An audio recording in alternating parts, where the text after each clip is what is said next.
Sometimes homesteading is hard and ugly and sad and frustrating. And if we're gonna be showing you all of the good things, then sometimes we have to show you the bad things too. Yeah, this is no good. I was just up at the house and Josh called me, which when he's out doing like morning fence checks and animal checks and I get a phone call, that's not usually a good sign.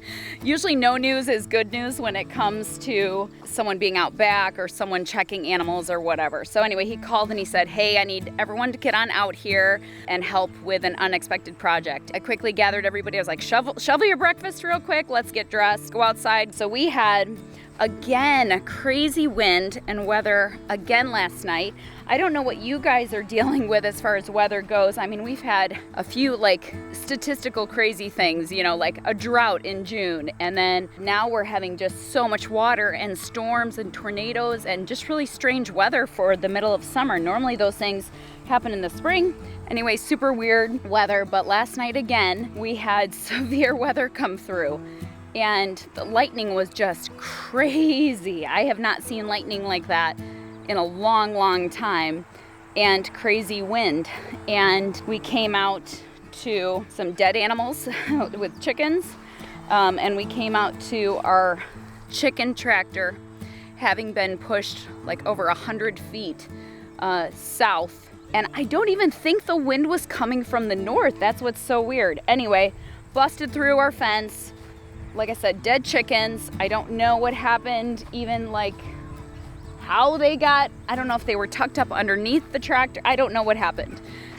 But it's just gonna be one of those things where you had a plan, but then your plan changes once you realize you have to come out and take care of all of this. So I have to go assess how bad the fence is. Josh is out back right now checking on more trees down, seeing if the fence line is intact, and just, you know, take care of these different things. So let's go check on the fence and check on these. Sadly, some loss here on the farm, some dead chickens, and hopefully there's nothing else that we find. So the chicken tractor was, I know it's hard with depth perception on video, but it was on the far north side here of this outline here. It obviously pushed through all of this, put it all down. Yeah, this does not look good. We've got busted stuff here. The geese are gonna be making noises. So we'll have to reattach this all. Our chicken tractor is super heavy too. Not only did it have 200 chickens in it, it has the tongue of it's a hay wagon, it's a hay rack, it's built on that. It had the tongue of that down into the ground so that if a north wind came, that functions as like a windstop. It's like jammed into the ground, like I can't even, it's like jammed in there. And like I said, can you guys see my fence there? Oh.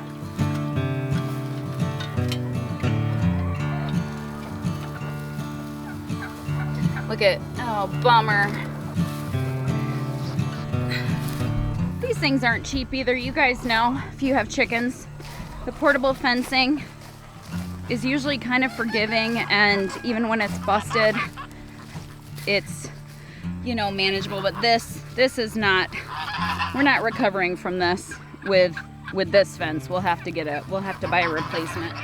Yep, this is never good. It's never good when you work really hard to raise animals and to take care of them and to protect them. And it's always really challenging and frustrating when negative things happen. Like, it's never a good sign when you see like this. Obviously, because the fence was down and not electrified at all, there was less protection for them because of the storm. So I am up to 6 chickens that are dead. And you know, chickens are funny. They show no mercy. So the chickens that are out right now, because they're not protected in their fence, they're not staying where they belong, they're pecking these dead guys, which they do. They're kind of vicious with that. If one of them are sick or weak or whatever, they peck them to death. Are there any more big trees down or anything like that? No, thankfully. Do we need to still like tension down the fence that from where the other tree went down? Yeah, I patched it up for right now. That's gonna take like a whole new corner post almost because of that tree damage though. Well, it's huge. Yeah. The wind wasn't even coming from the north last night. How did it push it from north to south that far? It could have been circular. It's just there weird. was tornadic events in the area again. We've had a hard, this has been a hard summer. It's a weird summer, isn't it? Like this is spring stuff. Yeah. Good, the bad, the ugly of homesteading, right? Yeah, and it's tough because I think everybody goes through it at some point. But coming out here and doing work when you got sinuses packing up your face. Yeah, Josh is sick. He's not feeling good. But that's part of it, right? Yeah. Like it doesn't matter. There's no calling in sick from the farm. I mean, we work together if someone's really sick. Yeah, but because everything got like slacked down. I'm just using the fence strainer to tighten up the hot wire fence. I guess Because on top of it all, we gotta get something in order here because in a day or two, in 2 days we leave. yeah, we're for leaving another out of town. 4 day. Yeah, to visit my family. So we're blessed to be able to go hang out with Grandma and Grandpa, but on the same hand, we gotta still get stuff ready to not get everything eaten in the pasture. Yeah, there were six dead chickens. Were there? Yeah, I found 2 more. So we got stuff to do. Yep. Let's go do it.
Thankfully, you have to keep things in perspective because, yes, chickens, it's sad when you lose chickens and stuff. But, the family's safe, the home is safe, Grandma and Grandpa are safe here with us, that nobody got hurt. There weren't any severe tornadoes or anything like that. But these are just things that are challenges that come up. And there have been bigger ones. And sometimes in like an emergency situation, I don't go grab the camera, right? Because I'm focused on the emergency at hand. And the other day I went out back to check. I think I went out back to turn on the K-line irrigation system. I went out back to turn on the solar pump from RPS. And I found a collapsed hay bale because the animals eat the hay, obviously. I found a collapsed hay bale with a mama sheep that had gotten trapped and died. And it was terrible. You feel so bad because she suffered, but there's nothing to do. They're way out back, and she had, I don't know, gotten under there somehow and gotten herself wedged in there, and then it collapsed. And sheep are funny. If anyone who has sheep, they don't really have very much struggle in them or will to live. They give up very easily.